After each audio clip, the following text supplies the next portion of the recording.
Oh, hello. In this video, we're going to look at the kill zone rules for the terrain that's coming in the Kill Team Nachmund box. So I am pretty confident that all of the rules for the terrain have been spoiled on Games Workshop because it fits the pattern of they have two rules for match play for the terrain, and they'll put those rules up on the website. This terrain's a bit different though, because the challenge rules, we had hatches and ladders, and then we had punishing vantage. I suppose technically that's three, isn't it? But hatches and ladders are really small, and punishing vantage point. These are more rulesy rules. Like, there's a lot of text to them. They've got actions associated with them. It's a different direction, and I don't know yet what I think about them. Let's have a look at the two new match play terrain rules that we're getting. So, Smog Stack. And that's these long spindly pieces with the two tubes coming out. You get two of these in the set. At the start of each turning point, if this terrain feature is not belching out toxic smog, roll a d6. On 5 up, this terrain feature starts belching out toxic smog. So it may never turn on, unless it starts turned on. It doesn't really say whether it starts turned on or not, right? I assume it doesn't. While an operative is within blue of this terrain feature, if this terrain feature is belching out toxic smog, subtract 1 from the defense characteristic of that operative. I mean, that's massive. So this is presumably some kind of acidic smog that's attacking you, eating away at your armor, making you easier to hurt, and you're going down from, you're only rolling 2 defense dice if you're in range of this toxic smog. So it's really, really punishing to get within blue of these smokestacks once they start belching out smog. And that will mean that what I like about that is you've got that thing of not wanting to get near them even while they're off, because then at the top of the turn they might turn on, and then if you've got models near them, you're going to have to move those out of the way as a matter of urgency and maybe not do the other things that you wanted to do. So I quite like that. You can spend an action point to shut off the stack. If you're within an inch of the smog stack, you can pay 1 action point to turn off the toxic smog trait, which turns it off and stops it belching out toxic smog. You can't do that if you're in combat. I think that's pretty cool, actually. Yeah, it's interactive. As I've said on the slide, there's a very fine line with things like this between making them dominate the game and making the game be all about controlling the smog stacks and the other bits of interactive terrain, and making them utterly pointless vestigial bits of the game that people forget about. Oh yeah, technically that's a thing and we could do that, but we won't. Okay, I think with the smog stack they've tread that line quite well. Then we've got the exhaust vent. Can I say it's a weird choice? Because it's such a, if you've built these Mechanicum kits, it's such a weird nothingy piece of terrain, that kind of weird pipe joiner. To make that a thing with rules is I think it's a strange choice, but that's just on me. Okay, exhaust vent. The terrain feature creates an area of smoke, circle horizontally from it, and for a limited upward height. The effects of the area of smoke are as follows: an operative is not visible if a cover line drawn to it crosses into and out of an area of smoke. While an operative is within an area of smoke, it's treated as being in cover. Operatives can remove the smoke by performing the closed vent action. So this one is beneficial. Yeah, that's good. So if there's smoke between you and someone shooting you, then you are not visible. And if you're within the smoke, then you can shoot out and you count as being in cover. So you want to be within the smoke. For 1 action point, you can turn off the smoke, but only if you're within black of the vent. That's pretty cool. I can see a lot of people wanting to put like a circular, a circle radius sort of coaster underneath their exhaust vent, right, as a visual reminder for where that smoke cloud actually is. It goes backwards and forwards on these things, right? On the one hand, it makes the game so much easier to play. On the other hand, I guess if you cover the board in markers and radiuses, it makes it look less cinematic, and you've got all this nice plastic terrain, but I could really see people wanting to put a marker under those so you get that kind of zone of smoke and you don't forget about it. So all in all, it's interesting. I think it, to my mind, it cements the idea that Octarius, which I'm sure I've spelt interestingly on the slide, but Octarius and to an extent the one that was never in a box, the Vertigus, the kind of unofficial terrain set, are the default experiences, right? They are basic kill team, and then Chalnath is like, oh, what if we had really tall buildings and there was just loads more heavy terrain on the table? What happens there? And this is trying to make it weirder again. It's trying to give you another set of options to play with.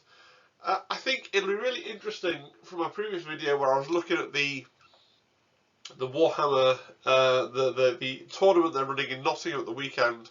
They seem to have comparatively fewer tables that were, I mean, we're assuming the redacted thing is the new Nachmund terrain, right? And they seem to have comparatively fewer tables that are made up of the new Nachmund terrain. Now, is that because they didn't have as much of it to get painted up, or some kind of practical reason like that? Or is it because it's kind of gimmicky? And I don't use that word in a bad way. Gimmicks can be fun, but it's a kind of a variant game to play on this terrain, and therefore they don't want that to be the majority of the tables. I think that it's quite important to them that they are variants, because they want people who are really keen on Kill Team to buy every single box. They're going to have all these terrain sets, so it's good that they provide a genuinely different experience. And again, not for the first time, I liken it to playing maps in computer games where you pick a different map, and maybe sometimes you pick the gimmicky map that has like a swing bridge in the middle or something like that, but most of the time you pick a kind of more balanced map.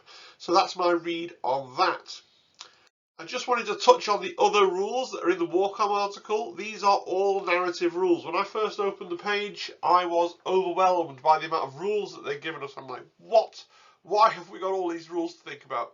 These are all for narrative games. And in fact, the substation rules, the power relay, these are both just to do with one narrative scenario. I've not played narrative yet. Now that Mrs. Tabletop Impulse has is going to get the narrative rules for the Chaos Legionaries, maybe we will play a little narrative campaign, and I'll be able to make some videos about that. That will be quite fun. But I've not touched the narrative stuff yet. And the hatch is a terrain feature that only does stuff in narrative play, because what they've decided for it to do is if you pay an action point, you can gain 1 experience point, which is a mechanic in narrative. I'm really quite sad about that, because when I was reviewing the terrain, what we were getting in one of my previous videos, when they revealed what was going to be in the Nachmund box, I was like, oh, the reason they've given you those 2 smoke stacks instead of giving you both halves of that box is to give you 2 hatches, and maybe the hatches are going to let you like zip around the ground or something. And I saw some people online saying, oh, we're going to have the hatches, and the hatches are going to go into like a basement board, and there's so many cool things you can do with the idea of subterranean hatches, and it's just like, oh, yeah, you can look in and you get experience. You don't even, like, you perform the Explore Underground action, you don't even, like, take that model off for a turn or do anything. You just, like, I pay my action point and I get an experience point. It's fine, nothing wrong with it. What's wrong with it, I guess, is that I had thought, it's the classic mistake of marketing, right? I had thought in my mind, like, oh, hatches, what are they going to do with hatches? And all the things that I thought of as being potential things to do with hatches are kind of more exciting than what they've actually decided to do. So, you know, I guess I could always house rule and do stuff for funs and grins, but I've kind of decided that Kill Team is the one war game that I'm going to kind of take vaguely seriously. So I don't want to go down the whole narrative angle of pages of house rules and this, that and the other, because I actually like going to the Warhammer World events and doing that. So not that I'm any good, but it's how I choose to engage with Kill Team in general. So yeah, a little bit disappointing. Final thoughts. There are absolutely oodles of articles on Warcom that I could be talking about at the moment. You know, they've put up loads of different spoilers about the guy with the axe, about the chaos marks, Corsair that dashes, the shade running, there's the Balefire Acolyte, all these. Probably all these articles is, if I do videos on them explaining kind of my takes on them, like, I've got to do that this week, because on Saturday at 10 o'clock, like, your Can You Roller Crits and Glass Half Deads and, you know, even probably like Guerrilla Miniature Games and these kinds of channels, they will have their full read-through of the book articles ready to go. And so my speculating on a tiny crumb of data from Warcom is rendered totally pointless by that full reveal that will come in. And that's that's absolutely no shade on those guys. I'd be doing exactly the same thing if I was a big channel that had the stuff to do that pre-review. So I'm in this situation where I want to talk about it, and people have kindly said in the comments they really value my take on it, but obviously it's Wednesday today, so I'm going to do a video on Thursday. I'm going to try and do another video on Thursday. Then I'm going away at the weekend to Warhammer World, so I'll be away Friday, Saturday and Sunday. I'm going to try and make a video that will go up, that's scheduled to go up on the Friday and the Saturday if I have time, right, but life gets in the way. And then, of course, I won't be able to do the video that's my take on what's in the Nachmund book, because I need to get home, and then I'll end up watching Glass's read-through of it, and then I'll kind of be reacting to that, and I'll get a video up, but that will then be the middle of next week. So it's tricky for me to talk about as much stuff as I'd like to talk about, just because that stuff's kind of going to expire. But I guess you will get my reactions to all of the things. It's just whether it will be talking about the whole army list or talking about the little tidbit that Games Workshop has put out. But I felt safe to do this video because I'm pretty confident there's not going to be much more about terrain specifically in the Nachmund book. I could be wrong, but I think given the volume of stuff they've put on the website and how much terrain stuff they've put on the website previously, I think the 2 match play rules, that is all we're going to get with the terrain. Frankly, it's all we need. It's more than we've had for any of the other sets of terrain. I really hope that you enjoyed the video, and I really hope you have a great day, a great rest of your day, whatever it is that you are doing. If you haven't yet subscribed to the channel, it's the #1 thing you can do to help out a small channel like mine. Otherwise, like the video, leave comments, stuff in the bottom that you can look at as well. Discord server, join the Discord. It's a little quiet, but you know, there's activity every day. It's a reasonably active little server. And yeah, cheerio everybody.